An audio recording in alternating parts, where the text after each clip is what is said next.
Imagine taking all of the confidence that you had in your 20s and coupling it with all of the knowledge that you have now in midlife.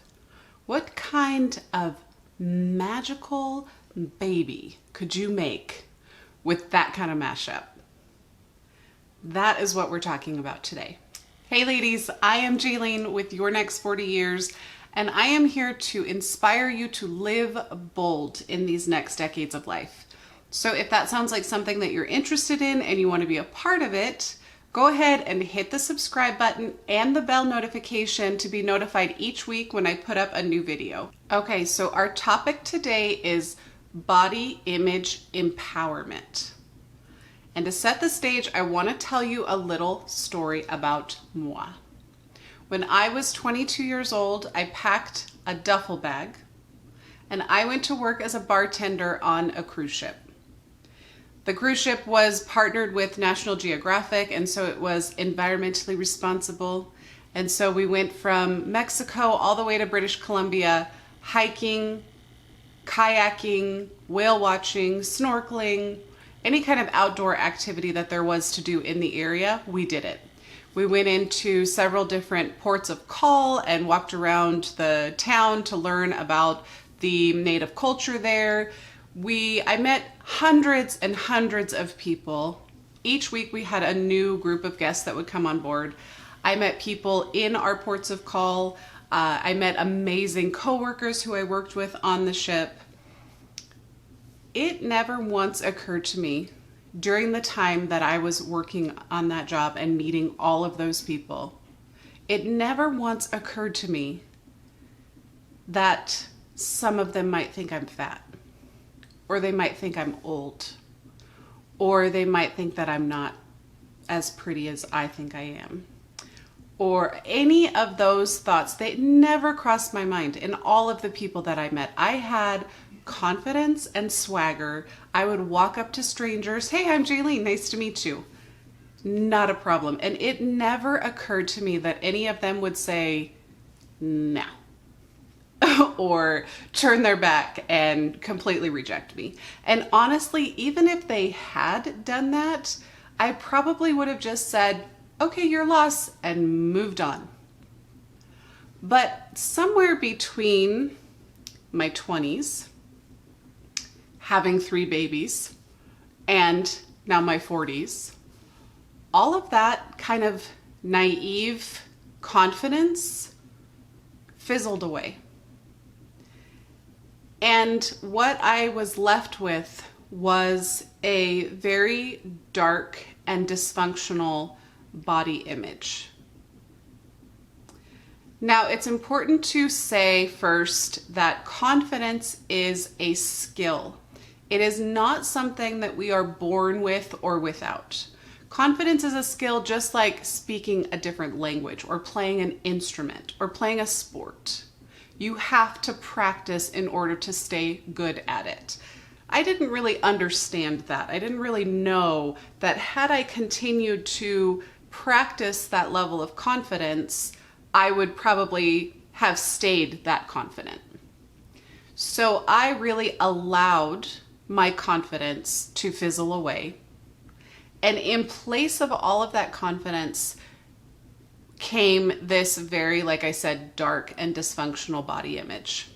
I completely stopped wearing makeup, and I literally would say, it's like putting lipstick on a pig. What's the point? I stopped paying attention to what I ate, and I literally said, I may as well just get good and fat since I have a bunch of stretch marks from all of these babies anyways. I stopped considering exercise important, and I literally would say, I have adrenal fatigue. My body is never going to let any of this weight go, so why even exercise and try? These were the cop-outs or the excuses that I used to justify my dark and dysfunctional body image mindset that I had. What I didn't realize was that mindset, that body shaming, I don't give a shit mindset about myself, was actually having a really negative impact on my mental and emotional health, and thus my quality of life. There are tons of studies and reports out there that show a connection between body shaming and mental health, between body shaming and quality of life. And it makes perfect sense because let's break it down, okay? So when you have thoughts affect feelings, feelings affect behaviors. So when you have a negative thought about your body, that is going to affect how you feel about your body. When you have a negative feeling about your body, that is going to affect the behavior, right? So it's like putting lipstick on a pig. What's the point? That makes me feel apathetic and sad, honestly. And the behavior is not putting any effort and not even trying to make myself feel better. Because like I said, confidence is a skill. This is something that we practice. But when you're in that negative cycle of thought, feeling, behavior, and that negative thread, then you're not practicing the skill of confidence. You're not even trying, right? And that is where I was.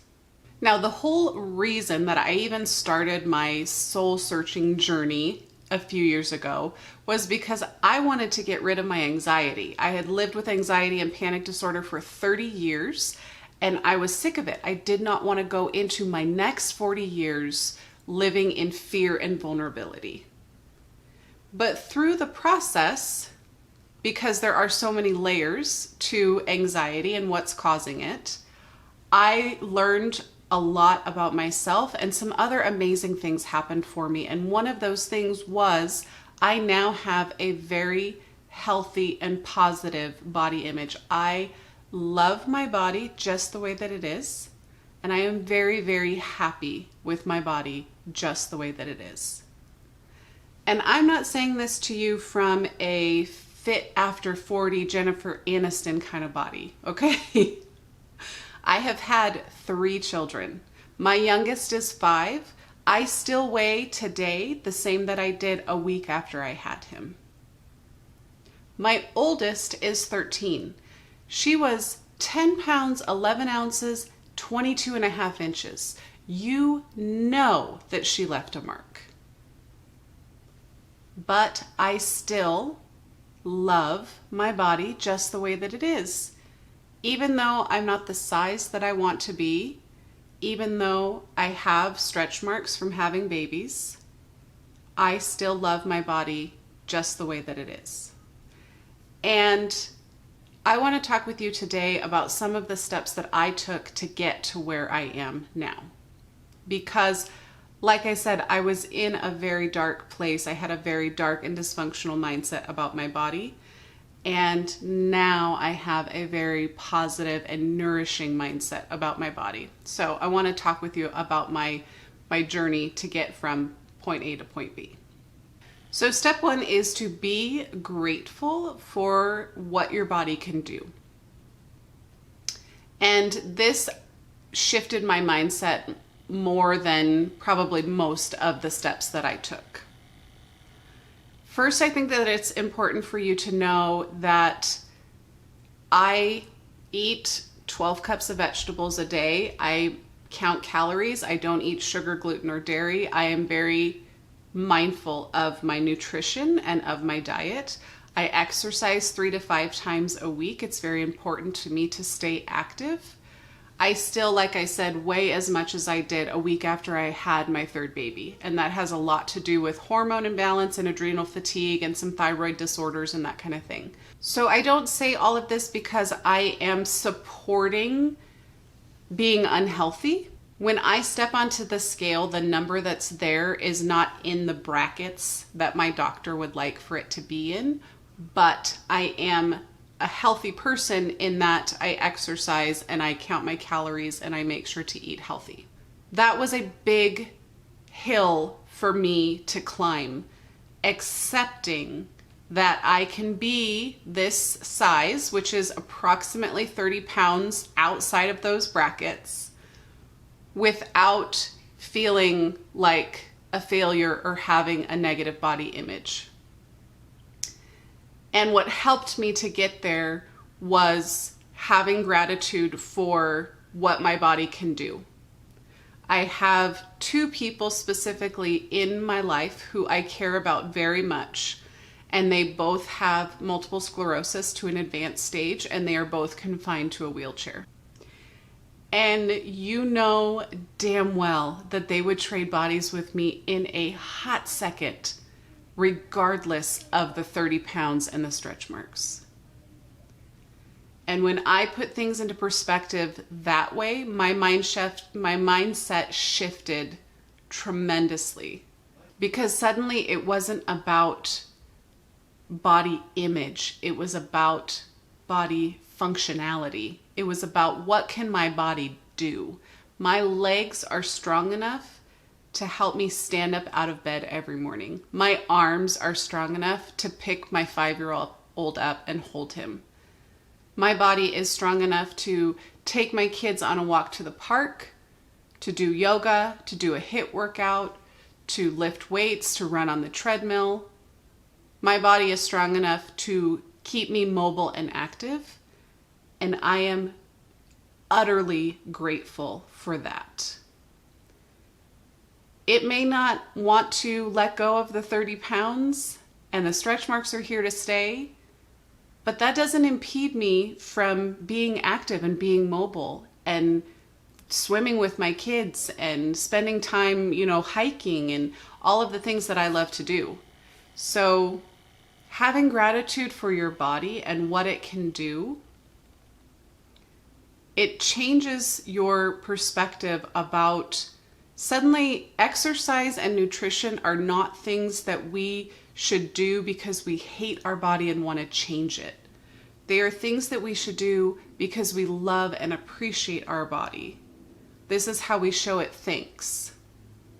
So having gratitude for your body and what it can do changes your body image perspective and opens your mindset up to the fact that it's a miracle.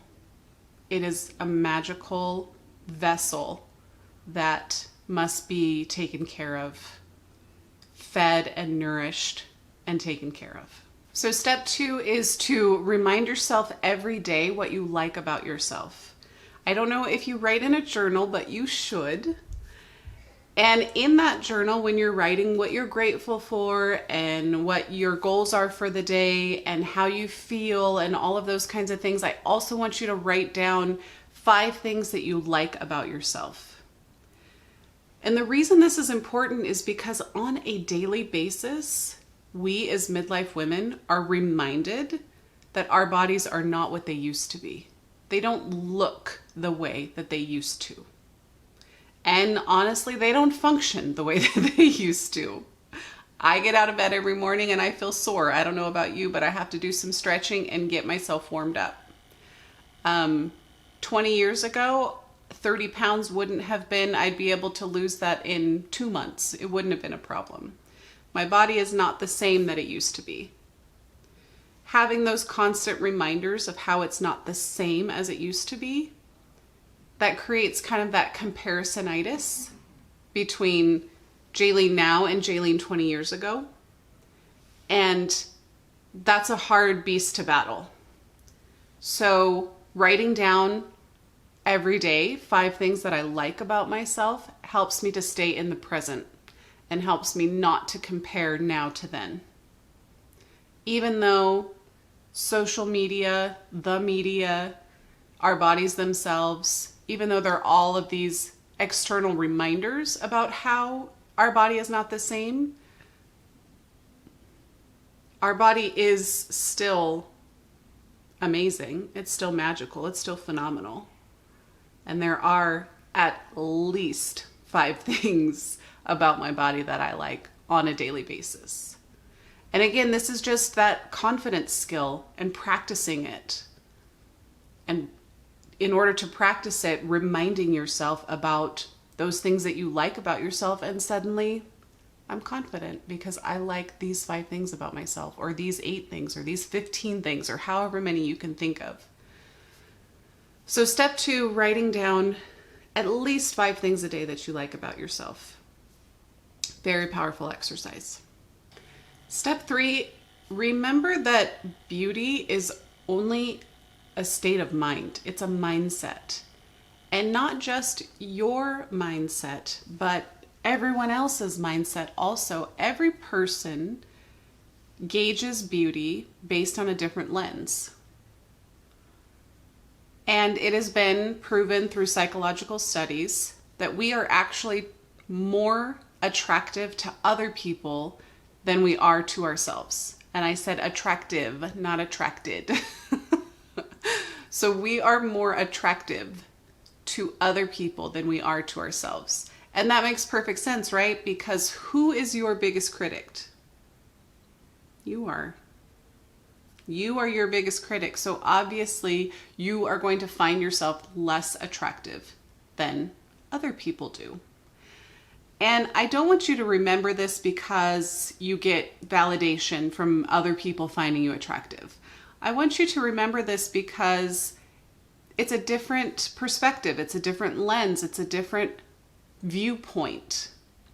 And staying in your head and in your story about yourself is not going to help you get out of this cycle until you start telling yourself a different story.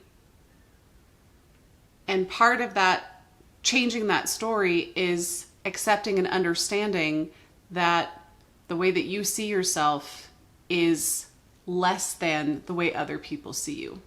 So it is not a fact. It is just your viewpoint. It is just your perspective. It is not a fact. It's not fixed and set in stone. And if you didn't watch my other video about how to let go of your story, I will link it in the description of this video, and I'll put a link somewhere around here that you can click on.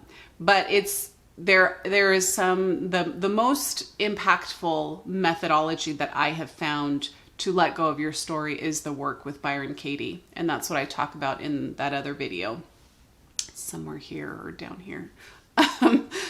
So go ahead and watch that video also if you want to learn about how to tell yourself a different story, to start letting go of that story that you have now, and understanding that, again, confidence is a skill. And when you practice it and you start telling yourself a different story, you start to feel more and more confident. You start to get that swagger back, and that air about you changes. Let me know in the comments if you've ever watched a makeover show where someone gets a new outfit and maybe a new haircut, and suddenly they look like a completely different person. Drop a yes in the comments if you've seen that happen. They didn't turn into a different person, but because of that confidence that they practiced, that they feel suddenly, that air about them has changed and they appear to be a different person. And that is, the beauty is a state of mind. That's step 3 that I'm talking about. It really helps to kind of shift that mindset and realize that your perspective about yourself is not the only one. It is the only one that truly at the end of the day really matters. But if it is rooted in a story that's not true, then it matters only as a negative, and you want it to matter as a positive. So I hope that makes sense. Let me know in the comments if it doesn't, and I will send you an email and we'll talk through it. Okay, and the last step that I want to talk with you today is affirmations. And this is truly the best for last. Affirmations have made such a huge impact in my life in many different ways. Like I said, my soul searching journey was inspired by letting go of anxiety. I've learned so much about myself, and affirmations come into play in many different areas, not just about body image, but about confidence. And, you know, again, anxiety is fear and vulnerability, and being able to sit with that vulnerability and still feel strong and all of those things. Affirmations have had a tremendous impact and have really kind of just been a foundation for me to feel really grounded and really safe. So when I first started kind of hearing about them or considering them, I thought about that guy on Saturday Night Live that stands in front of the mirror and says, I'm good enough, I'm smart enough, and people like me. I don't know if that thought comes to your mind, but they seemed a little like wooey to me, like a little hippy dippy. But then I started using them, and that's when I really jumped headfirst and just fully believed in affirmations and the power of them. And there's definitely some bioscience behind this as far as like the reticular activating system and what you hear, and you know, your brain believes what you hear. I mean, this is not, once I started really researching it, you know, there's science behind it, and it's not totally like, you know, I was in a different dimension talking to my, you know, previous life or something like that. It's rooted in science. So that's when I really fully believed in affirmations and the power of them. And I started using them for my body image. And so I just started, you know, practicing things like, you know, I am perfect just the way that I am. I love my body just the way that it is. I am a great person.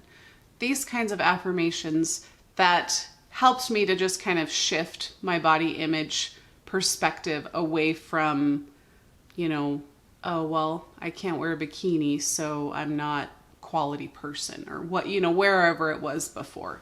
So affirmations had a huge impact and really, really made a difference for me. And I think anybody who tried them would eventually get a lot of benefit from the practice. Okay, so we have discussed 4 pretty important steps to body image empowerment and changing your mindset about your body image.